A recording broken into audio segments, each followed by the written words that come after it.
mais je voudrais qu'on commence par une séquence. Et pour tout vous dire, on a hésité à vous passer cette séquence. Mais c'est toujours pareil, le journaliste, c'est montrer la réalité. Donc cette séquence est forte, violente, vulgaire. On en a parlé avec Serge Nedjar, qui dirige CNews, et on a décidé de vous la montrer, d'abord parce qu'elle est très présente dans les réseaux sociaux, et c'est une réalité du pays. C'est quoi cette séquence? C'est un chauffeur de bus de la RATP, dans la région parisienne, qui quitte, ou qui veut quitter, le dépôt de Viry-Châtillon. Et il est insulté, il est intimidé, disons-le, par des militants, manifestement, et notamment, vous allez le voir au début de la séquence, par quelqu'un de la CGT, puisque c'est quelqu'un qui a une chasuble de la CGT. La CGT n'a pas réagi, n'a pas condamné les images que vous allez voir pour le moment.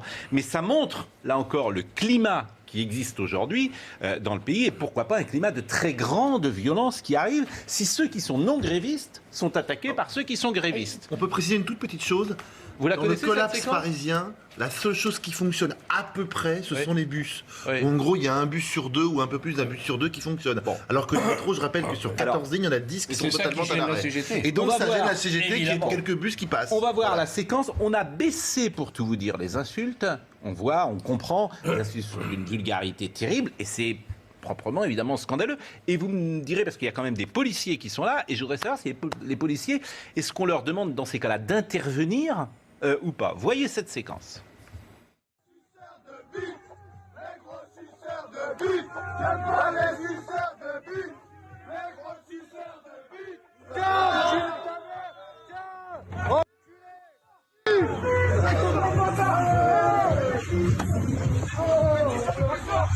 Qu'est-ce qu'il y a, Qu'est-ce qu'il y a,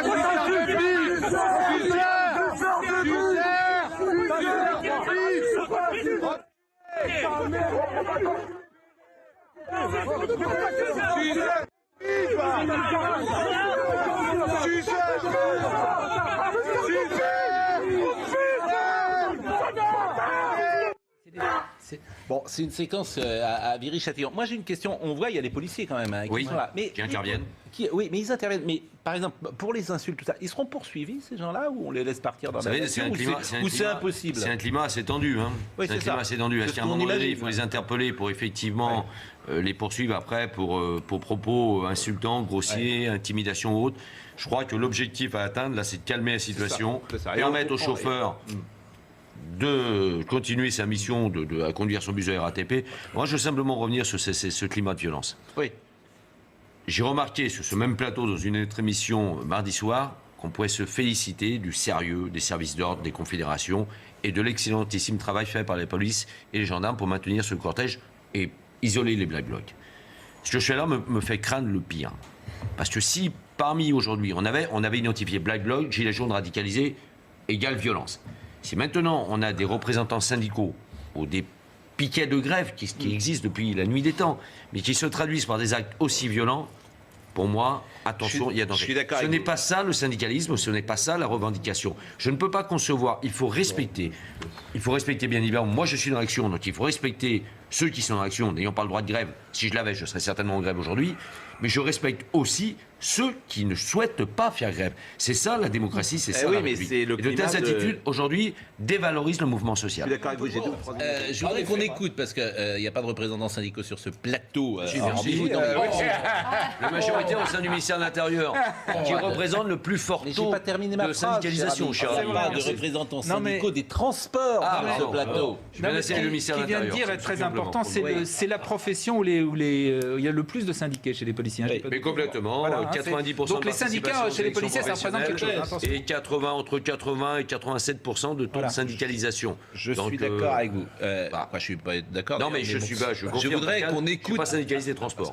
J'ai parlé pour le segment qui me concerne. On a une réunion cet après-midi à 15h30 avec Christophe Castaner, Laurent Nunez, Jean-Paul Delevoye et le conseiller spécial aux affaires intérieures d'Édouard Philippe.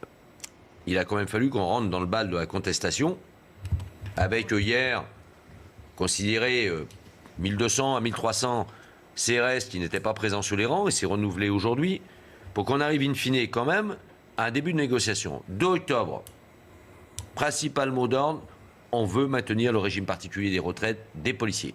27 000 flics dans la rue. Pas de réponse. Pas de réponse. Seule réponse, c'est vous ne m'aviez pas demandé à me voir. Même les plus mauvais n'avaient jamais fait ça. Depuis l'heure, on dit attention, précisez bien qu'on veut. On dit mais vous allez conserver votre régime. Oui, mais à condition que vous votre régime, pour synthétiser. Oui, notre régime, c'est un âge d'ouverture de droit. Sur les 6 derniers mois. Pour le moment, ça, c'est toute la fonction publique. Mais bien évidemment, je suis à Force ouvrière. Donc, bien évidemment, je veux le maintien sur les 6 derniers mois. Mais au-delà de ça, on a un régime particulier. Aujourd'hui, un policier par environ 56, l'âge moyen de départ à retraite doit être à 56 et 9 mois, précisément. Parce qu'il y a eu les réformes quand même, la réforme Juppé, il y a eu les réformes Fillon, il y a eu les réformes, on en passe. Et vous êtes prête à négocier sur quoi? Alors, aujourd'hui, cet après-midi, nous, ce qu'on veut, c'est, dans un premier temps, on va dépasser le fait que je suis contre la réforme à points. Restons sur le régime particulier. C'est âge d'ouverture de droit, 52 ans, ce qui fait qu'un policier peut partir à 52, mais avec 700-750 euros par mois, mais ça lui permet de faire autre chose. Et âge légal de départ à la retraite, 57 ans. Retraite pleine. On conserve la pleine à 57 ans. Retraite pleine en fonction du nombre d'annuités cotisées. En fonction du nombre Je suis rentré en 82 dans la police nationale, donc c'est pas hier. Hein. Je suis pas non plus de la génération 75 pour sécuriser Jean-Claude. Je devais partir. Je suis rentré dans la police à 51 ans, parce qu'à l'époque l'âge d'ouverture de droit était à 50 ans. À 51 ans, j'étais à 75%. Je suis à 75% depuis mon 9e anniversaire de ma 56e année. Donc vous voyez le décalage. On était rentré en 82 à 20 ans. Donc il m'a fallu, in fine, 36 ans, 9 mois de cotisation, auxquels je rajoute mes 5 années de bonification. L'intérêt de ce régime, c'est que nous, tous les 5 ans, comme les matons, enfin les gardiens de prison, comme certains douaniers, comme d'autres, les militaires, les gendarmes, on a la fameuse bonification du 5e. 5 ans, une année tous les 5 ans, en concurrence de 5 années. Non, simplement qu'aujourd'hui, le problème qu'il y a, et ça va être le propos liminaire, c'est un régime dérogatoire au régime universel, ce sont les propos tenus par Édouard Philippe Billard. En liminaire cet après-midi, je vais arriver chez Casta cet après-midi en lui disant, moi je ne veux pas, parce qu'on veut nous imposer une période dite à risque. C'est-à-dire que pour pouvoir prétendre à partir à 52 et à 57 en âge légal de départ à retraite, il faut exercer pendant 27 ans un métier dit à risque. La question, je la pose, je n'aurai jamais de réponse. Qu'est-ce qu'un métier à risque dans la police nationale? Vous pouvez pas Tous les métiers sont à risque. Oui, mais il y a deux policiers qui à Magnanville qui ont été tués, ils n'étaient pas sur le terrain et assassinés. Est-ce qu'on peut mettre sur le même plan quelqu'un, un policier qui est dans les quartiers difficiles, qui est à Clichy et Sous-Bois, etc., et un policier qui est dans un bureau et qui fait des cartes grises? Je vais vous répondre. Moi, je veux bien, mais si vous me permettez, je vous réponds. Si vous me permettez, je vous réponds. C'est impossible à faire. Pourquoi? Parce que le policier, ne sont pas des métiers différents. C'est pour ça que j'ai dit à Édouard, j'ai dit à Christophe Castaner, avec qui je m'entends très bien, hein, il n'y a pas de sujet en la matière, j'ai dit à Christophe Castaner, vous êtes le premier flic de France, mais vous ne connaissez pas le métier de flic. Pourquoi? Parce qu'un flic qui est dans les bureaux. On va revenir sur les épisodes des Gilets jaunes. Le flic, il est effectivement dans un bureau de gestion du lundi au vendredi. Le samedi, maintien de l'ordre. Qu'il soit à Clichy-sous-Bois, qu'il soit à Concarneau, qu'il soit à Rodez, à Bayonne, à Lille. Le samedi, on le met sur la voie publique. Il travaille. Mais on peut pondérer. Bon, attendez, laissez-moi vous finir. 1948, régime particulier, le flic est obligé d'intervenir en dehors de ses heures de service. C'est une obligation légale. Et qui plus est, le flic qui soit dans un bureau ou qui soit sur le terrain a aujourd'hui une surcotisation. Yves Lefebvre, moi ce que je retiens de ce que vous dites, et je peux être d'accord avec vous, c'est que peut-être faut-il garder des régimes spéciaux. Expliquez-moi pourquoi, simplement. Je pose aussi une autre question. Les gendarmes, de par leur statut de militaire, qui font la même mission que nous, ne sont pas touchés depuis la première ligne écrite par Jean-Paul Delevoye. J'ai cité l'autre jour le papa qui a 2 enfants, le gendarme, en l'occurrence Christophe Castaner, il a 2 gosses, le gendarme, le policier. Il me donne des cadeaux aux gendarmes, il n'en donne pas aux policiers. Pire, que quand il fait un cadeau pour l'anniversaire du policier, comme le 19 décembre, il y a presque un an, sur la revalorisation de l'allocation de maîtrise des gradés gardiens de la paix, il donne la même chose aux gendarmes. C'est-à-dire que le gendarme, l'enfant gendarme, est cajolé doublement et le fil n'a pas. On a le même métier. Ça, c'est autre chose. Allez, mais si c'est le béaba de la colère policière aujourd'hui. Évidemment, Gérard, vous ne pouvez pas avoir une approche idéologique. Merci madame. Merci madame. En fait, ça me paraît tellement évident. Vous ne pouvez pas mettre tout le monde dans le même sac. Mais c'est pas vrai. Mais personne ne veut faire ça. Il n'a jamais été question de ça. Les policiers veulent un régime spécial, comme les cheminots veulent un régime spécial. Et je dis que ça s'entend. Non, mais de toute façon, façon, ils le gardent. On a le risque létal, autant oublier. On a le risque létal, autant oublier. De toute façon, ils le gardent, leur régime spécial. La seule question, c'est de savoir, est-ce que les policiers ou d'autres peuvent être les seuls à ne jamais bouger, à garder toujours exactement les mêmes choses quand on prolonge la durée de vie professionnelle pour tout le monde. Il a bougé de 50 à 57. On est passé de 50 à 52 et on est passé de 55 à 57. Et la question posée par monsieur, 56 ans et 9 mois, effectivement, mais avec de plus en plus de policiers, de par le fait qu'une annuité ne vaut plus 2%, qui prolonge très longtemps dans la carrière. Et le danger, c'est que le flic, au dehors de certains autres régimes spéciaux, le flic, il a le risque létal en permanence. Oui, non, mais c'est d'ailleurs pour ça que vous avez des conditions particulières. C'est intégré dans les primes. Mais quelle prime, monsieur? Vous avez des primes de risque, c'est intégré aussi dans les calculs des retraites. La prime de risque, elle n'existe plus depuis 1981. C'est l'indemnité de suggestion spéciale. Vous savez combien gagne un flic aujourd'hui? On peut mettre les salaires. Vous savez combien gagne un flic aujourd'hui? On parlait de Clichy-sous-Bois. Monsieur Auclair parlait de Clichy-sous-Bois. Combien gagne un flic à Clichy-sous-Bois? Non mais je vous pose la question. Que les flics soient mal payés, je suis d'accord avec vous, évidemment. Vous savez combien gagne le gradé sommital dans la police nationale, dans le corps d'encadrement et d'application? S'il est en province, il gagne moins de 3000 balles par mois. Mais au bout de 37 ans de carrière. La pause. Que vous soyez mal payé, c'est une évidence que personne ne contestera. Ne me dites pas qu'on est payé par rapport à la pénibilité. La pénibilité, j'ai entendu hier le Premier ministre en parler pour les infirmières et les infirmiers. Et les internes. Je n'ai pas entendu pour les aides-soignantes. Du moins pas, j'ai écouté en direct. J'espère qu'il va penser aussi aux autres catégories que la catégorie A. Il ne faut pas qu'il oublie les flics. Je crois qu'il Il ne faut pas qu'il oublie les flics. Il a parlé surtout des infirmiers et des infirmières. Sans doute, très certainement, je ne remets pas en cause. Les flics, pourquoi? Parce que les flics, là aussi, la cible dans le dos, la nuit, elle est encore plus palpable et plus visible. L'altération de la santé au travail, la nuit, elle est encore plus conséquente, malheureusement, que le jour. Donc là, j'attends aussi cet après-midi. Je pars confiant là-dessus. Que Jean-Paul Delevoye et Édouard Philippe me disent l'application, effectivement, de la prise en compte sous forme de départ anticipé et derrière d'indemnisation, mais ça sera dans un deuxième temps, spécifique au travail de nuit, soit prise en compte pour la famille police aujourd'hui. Je crains qu'aujourd'hui, on passe un seuil de violence. Pourquoi? Parce que malheureusement, ce qui a été alimenté par les gilets jaunes radicalisés, mais aussi par une partie de l'opinion publique et une partie de l'opinion politique. Je pense notamment à Jean-Luc Mélenchon, encore une fois, qui clairement disait, et continue à dire, pour être écouté, finalement, il faut être violent. Et je crains que nous allions à un moment donné sur une partie des grévistes, sur une radicalisation. Mais comment vous faites, puisque la CGT ne veut absolument pas négocier et toucher au régime? C'est tout le débat, mais à FO non plus, on ne veut pas. À Force ouvrière non plus, on ne veut pas. Par contre, j'ai entendu aussi ce que disait monsieur, je pense, je suis que secrétaire général du syndicat de la police à Force ouvrière. Les secrétaires généraux confédéraux, aujourd'hui, auraient peut-être intérêt à appréhender l'opinion publique. Je pense. Rester dur sur le mouvement et à un moment donné, peut-être dire pour les fêtes, on lève inventer des nouvelles formes de grève. et on invente d'autres formes de grève.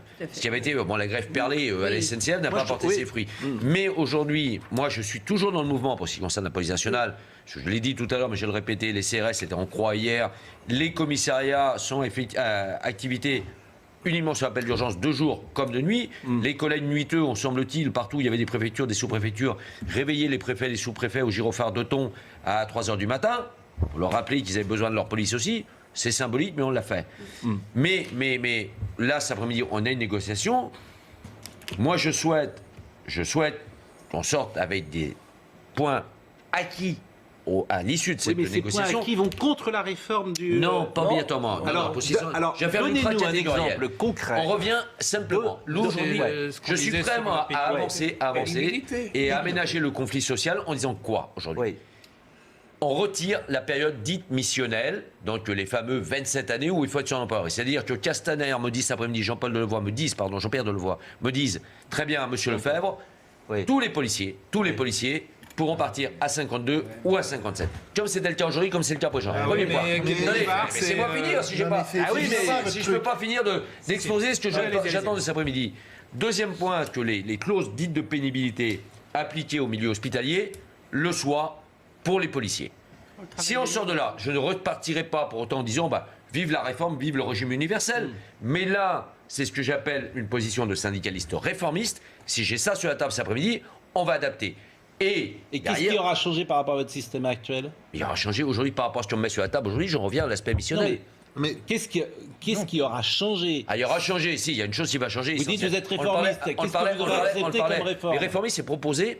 Oui, mais qu'est-ce que vous aurez accepté? Quel est le point de négociation que vous aurez donné? Un autre point dont on parlait avant la pub. Quel sacrifice, finalement? Oui, parce que je comprends pas. Le sacrifice, aujourd'hui, comment voulez-vous que les flics fassent des sacrifices alors qu'ils sacrifient leur vie? Oui, mais donc on ne touche à rien.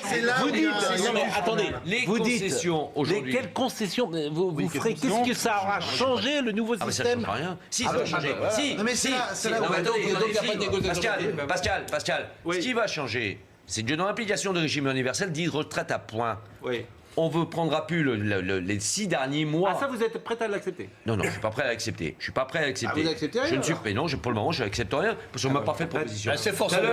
Comment voulez-vous qu'on puisse accepter ça? Non, mais attendez, Jean-Claude, comment peut-on accepter ça? Je vais prendre le cas d'un agent qui est nommé au grade sommital du corps des gradés et gardiens. Au grade sommital. Qui est le responsable d'unité locale de police, ce qu'on appelle le RULP chez nous. Peu y arrivent, très peu y arrivent. Il doit y avoir un peu moins de 10% qui arrivent dans toute la corporation. Ces agents-là sont nommés en moyenne entre 52 et 53 ans. Donc ces agents-là, s'ils partent à 57 ans, ils bénéficient des 6 derniers mois, l'échelon, l'indice des 6 derniers mois. Demain, sur un régime à points, dans l'état actuel des choses, il serait, je dirais, il n'y a quasiment même plus d'intérêt à avoir une promotion en fin de carrière. C'est ce que je dis à Jean-Claude. Voulez-vous que je puisse être d'accord avec cette réforme mais aujourd'hui? je vous comprends. Je serais à votre place, je ferais la même chose. Merci. Mais c'est évident.